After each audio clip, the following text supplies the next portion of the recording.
Bend over.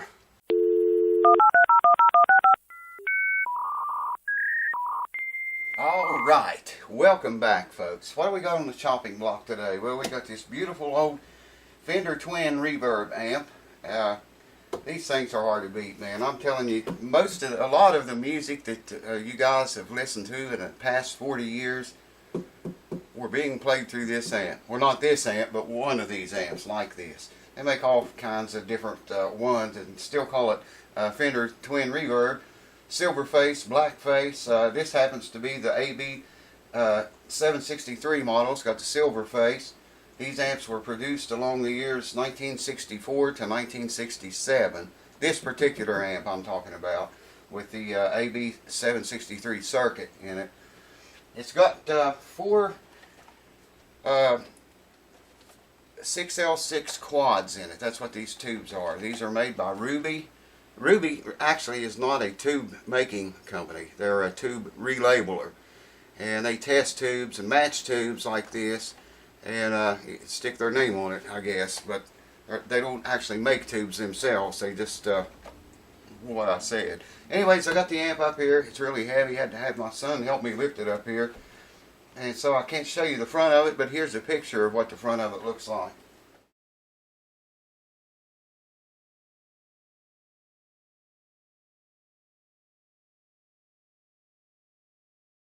I'm just going to share a few tips on changing tubes in these big beasts. And the beasts they are, man. I'll tell you what, you cannot beat these old amps. Replace tubes in them now and then, and that's basically about all you ever have to do to it. So I think Gary, you remember Gary, the guy that had that big ass trailer full of goodies and gave me all that stuff. This was included on that stuff. You can watch the video. It's an unboxing video. I forget what it's called. But I want to say thank you to Gary again. If you see this, I know you watch the channel. Thank you, man. I'd like to meet you again. And the people behind the scenes that don't want their names mentioned that helped make all that happen, thank you, man. I love you guys. You know who you are, and I appreciate you. All of you. Alright, so let's get on with it. I'm going to have to move the light over here and get some light in here. In fact, I want to take this back. I'll just do that right now. Take this back panel off to make it a lot easier access. Tubes, and U-tubes. Here's the, yeah, you can't see that. There's a little paper right here. Tells you it's the AB 763 circuit. And I looked it up. In 1964 to 1967, they were produced with that circuit in them. The tubes are, you know, you would think with two channels in these amps, like you got, you know, the regular custom channel, or, you know, the channel with no effects, and then the channel with the reverb and the vibrato, tremolo, or whatever. Two different channels, and you would think these three tubes would be for the first channel and these three for the second channel. Well, that's not how it is. It is not. You know, just to look in there, you think channel 1's over here, channel 2's here, so these three are for 1 and these three are for 2. That's not how it is. You're wrong if you think of it that way. We're going to look at these tubes as V1, V2, V3, V4, V5, and V6. Okay?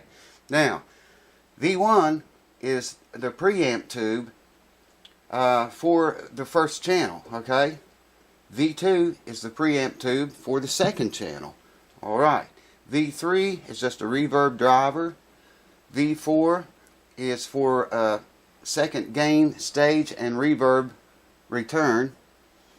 V5 is for the tremolo, and V6 is just a phase inverter tube. Alright? And you come on over here and you got these power tubes. Like I say, it's only got 2 in there, but the amp was designed and built for 4. Here's another tip for you. You can put in the 2 most outer power tubes, okay? If you don't have a matching set like this, and you only have 2, or you only have 2 good ones, put them in the most outer sockets, and you should really unhook one speaker. I'll show you what the speakers look like. There you can see them. Fender musical instruments. They're 12-inch. I have 2 more of those over there that Gary brought me that day. I forget what they are. I was going to say Oxfords, but they're not Oxfords. Celestians maybe. I can't remember. I got to look at them again. anyways, you can run these two outer ones, or you can run two inner ones together. Don't put two here, you know, and just try to play it that way, or two here, you'll screw it up. The two outer ones or the two inner ones if you're only running two tubes, and unhook one speaker, because you're going to have a impedance mismatch if you run it this way with two tubes and both speakers. So always remember, you know, to match the impedance, you got to unhook one speaker when doing this. That wasn't done in this case. They're still both hooked up.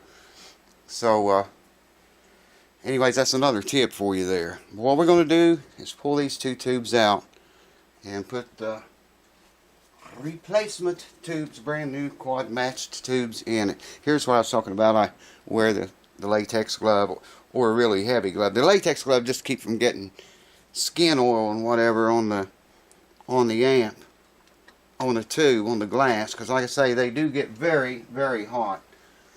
The harder you work this amp, the hotter those tubes get. I used to work on CB radio and ham radio linears for people, and they had high voltage tubes in them. The tubes have a connector right on top of the tube right there, and you need to ground that against the chassis to get the to bleed the high voltage off not the tube but the transformer before you ever touch them. And everybody was afraid to do that. They'd always call me because, well, because I wasn't afraid, I guess. So anyways, tube number one, stick him in there and turn him until it'll only go one way, so you don't have to worry about you know, putting the tube in wrong. It'll only fit one direction. I like to wiggle them around like that to clean the connections good too. Want as good a connection as we can get. And this amp should just be awesome, man, after this. It really, really, really should be perfect. Ready for the road. There we go. You like to wiggle him in. Don't press too hard, because like I say, these things are vacuum sealed already. They already have, you know, a pressure pushing in on them. So you don't want to push too hard and collapse the glass or break the glass, especially in your hand, especially a brand new tube. Alright, number three. Stay tuned, because I got some other tips for you on these amps. Yes, again, I like to wiggle them around a wee bit, just to make sure we got a good clean connection. Alright, I've lost it. Here we go. 6L6 quads, 4 of those bad boys, man. This amp probably heat this house with it now. I thought it sounded really good with only 2 tubes in it, and it was loud. I mean, man, wow. You could shake the windows, dishes in the kitchen, man. I could hear them vibrating when I cranked on it. So now, with all 4 power tubes, both speakers should be hooked up, and they are, for an impedance match. Like I say, if you're only running the 2 inner tubes, if you're only running these 2 inside tubes, or the 2 outside ones as it was, and you need to unhook one speaker so you don't have an impedance mismatch there. Just a little tip for you there. Alright. Now, here's another tip a lot of people don't tell you. Okay, I should also mention, when you replace these power tubes like this, sometimes you create a hum, more of a hum than what you had before. And you got to go in there and adjust the bias on these. Well, I'd have to take this whole circuitry out to get to it. Hopefully I won't have to do it. I'm going to see how bad the hum is. But, you know, sometimes if you have went through a lot of tubes, you just need to go in there and adjust that a tiny bit to keep it from humming. Get that hum down as low as you can, just by adjusting the plate voltage or grid voltage. But hopefully I won't have to do that. Alright, remember we said this first tube over here. I need to turn this, I think. Yeah. We said this first tube was V1. And what that is, if you look on the schematic, that's the preamp to this first channel over here, okay? Now here's the tip. What a lot of old time players do that use these amps, a lot of them pulls this tube out. We're going to leave it out. I'm going to put the cover back on and leave that tube out. And I'll tell you why. A lot of the old timers that knew did this. I think it'll be alright hanging there. Yeah. These amps have a tendency to, say if I'm playing in channel 2, okay? They have a tendency to bleed over a little bit. And my signal going into channel 2 can and does bleed over to channel 1. Same if I'm plugged into channel 1 and I only am wanting to use one only, the signal bleeds over a little bit into channel 2. Thus, whatever channel you're playing into, there again, if I'm playing into channel 1 and the signal's bleeding over into 2, then I'm losing a little bit of signal. Okay? I plan on using channel 2 all the time in this amp. That's the one with the reverb and the vibrato, or what does it have? Reverb, shit, I can't remember what it's called. Vibrato, is that what it's called? Yeah, I think it is. Anyways, I'm going to be using channel 2 all the time. I don't even care about this channel 1. So by pulling out V1, that's the preamp, to channel 1, that'll kill channel 1. I won't be able to use it anymore with that tube out. But every bit of my signal now is going to be channeled into channel 2, where the channel I'm going to be using. Now, I don't know what that tube is. Let me look at this. The one I just pulled out, I think it's a 12AX7 or 12AT7. I can't see it, man. Anyway, it's the very exact same thing this tube is. These two ought to be exactly the same tubes. Between these two tubes that I just pulled out, I want to pick the better one, okay? Because that's the one that's going to be the preamp for channel 2. Just slip this back over it. It's got a spring in there. The other one didn't have that to help hold the tube in. I don't think it had it. Yeah, it does. It just doesn't, the spring doesn't connect if there's no tube in there. Okay, so now V2 is going to be the only preamp tube in this amp. So everything that all the signal I send into channel 2 is going to get 100% of that signal. It's not going to bleed over into channel 1 anymore. The only thing is, I'm not going to be able to use channel 1. But that's okay, because I'm going to use it anyway. There's no effects on it. And that's just the way it is. Alright. I'm going to plug him in and turn him on. Yeah, you're not going to be able to see these tubes glowing because they're covered, but you can watch those light up, I guess, if you want to. And the amp should be on standby. It'll take it a few minutes to heat up. Like I said, I've got 2 more of these speakers. I don't know, man. I'd like to build a cabinet and make a piggyback out of this thing. Just stack this on top of it and have 4 12s. Yeah, they're lighting up now, man. Yes, sir. I don't know if the camera's getting it or not. Yeah, I think you can see them lighting up now. Beautiful, beautiful tubes. Brand new tubes, baby. We're going to be rocking tonight.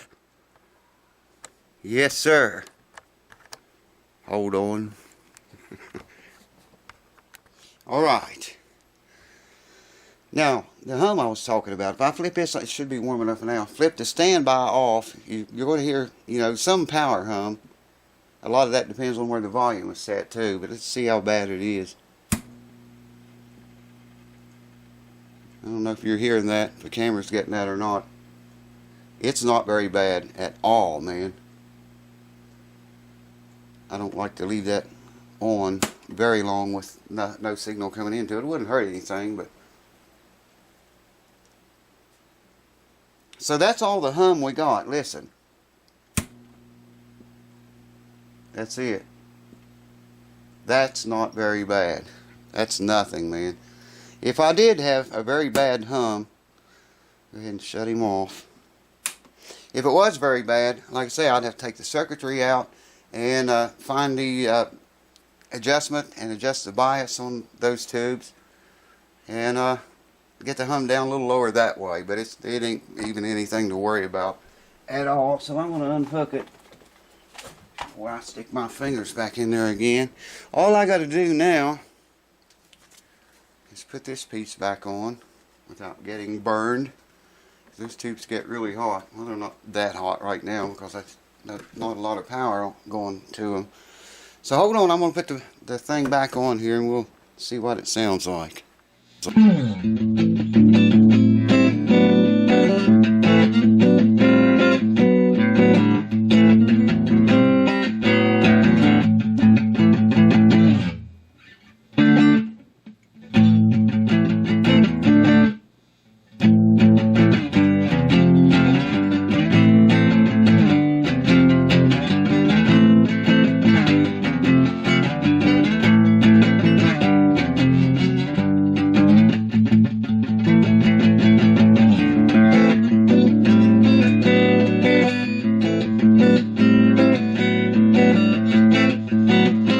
How clean that is, man.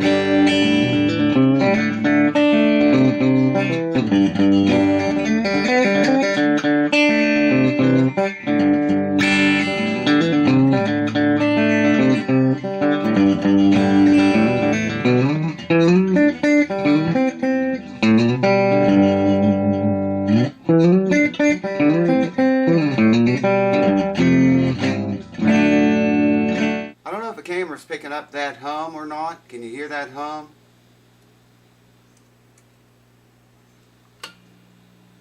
That's not bad, man. For new tubes, I'm not even going to mess with adjusting the bias on that thing. You know, that's not enough hum to worry about right there.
Sucks, man. Like I said, I haven't played for a week.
Well, I'll tell you what. Let's put some mud on this thing, distort it up a little bit, and try it out. My playing sucks so bad it's not going to hurt anything anyway. So hold on.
tuned because I'm going to do a setup on this telly, and I'm going to video that for y'all, and go with a different gauge of strings. I think that's maybe 9s or 10s, I can't remember now. But I'm going to put the strings I like on it, probably 9s, maybe 10s, I don't know, and do a setup with that gauge of string. And I'll do all that and show you guys all that, and y'all get in practice and do a much better demo with that amp. So thanks for watching. I hope that's some tips some of you guys can use with the Fender Twin Reverb amp. Works good. I could show you, I could plug into channel 1. It won't even work now because we took that tube out. That's okay because I'm never going to use that channel. I want the channel with the effects in it, channel 2. And by pulling that V1 preamp tube for channel 1, that's going to allow all of the signal that I send that amp to go into channel 2. And I'm not going to lose anything. So it's going to be way better. That's the way the big boys do it, so they say. Cheers. Thanks for watching. See you again very soon. These guitars are very well known across the country. They've been around for 50 years. Sound just as good as any Martin does. Pick one of them up at the dumpster near you, and this and that. Welcome to the house that sleeps good. Like, subscribe, and share, and I'll catch you on the next video.